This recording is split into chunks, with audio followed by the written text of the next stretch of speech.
آپ محسن خان صاحب کا ہے جی وہ آخری سوال ہے. جی اس کے بعد 1 منٹ کے لیے مہمانوں کی طرف سے ممتاز حمید اللہ جنگ صاحب شکریہ ادا کریں گے. تو اب میں درخواست کروں گا محسن خان صاحب سے کہ سوال کریں. ہاں محسن خان صاحب وہ آپ ہیں؟ اچھا ٹھیک ہے. تو لکھا ہوا ہے ان کو حضور سوال ہے تمام مسلمان فرقے احمدیوں کے خلاف متحد کیوں ہیں؟ اس کی کیا وجہ ہے؟ اس کے علاوہ سعودی میں یہ عرض کرنا چاہتا ہوں، میں جواب دے چکا ہوں اس کا. ان کا متحد ہونا ہمارے خلاف نہیں حق میں جاتا ہے، کیونکہ متحد ہو کر انہوں نے فیصلے کیا کیے. ایک فیصلہ متحد ہو کے یہ کیا کہ ان کو کلمہ پڑھنے کی اجازت نہیں، درست ہے کہ نہیں؟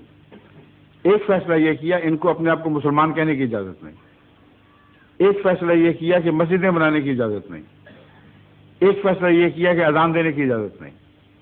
ایک فیصلہ یہ کیا کہ حج کرنے کی اجازت نہیں. میں بتا دوں، میری بات سنیں. وجہ اس کی ظاہر ہے، جو میں پہلا جو حضرت مرزا صاحب نے جو سوال کیا تھا اس کے جواب میں بیان کر چکا ہوں. یا نہیں، ان کے بعد جو دوست تشریف لائے تھے انہوں نے سوال کیا، جو آزاد کشمیر سے تشریف لائے ہیں میرپور سے، انہوں نے بات بیان فرما دی ہے کہ جب کوئی خدا کی طرف سے بھیجا ہوا مقبول ہونے لگتا ہے اور علماء کی پیش نہیں جاتی کہ اس کا رستہ روک سکیں، تو وہ پھر پہلے سے بڑھ کر روکیں کھڑی کرتے ہیں.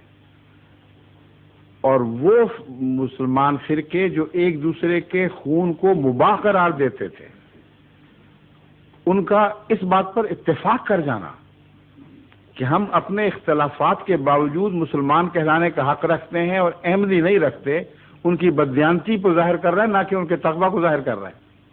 اب آپ سوچئے کہ بریلویوں کے متعلق دیوبندی کیا کہا کرتے تھے؟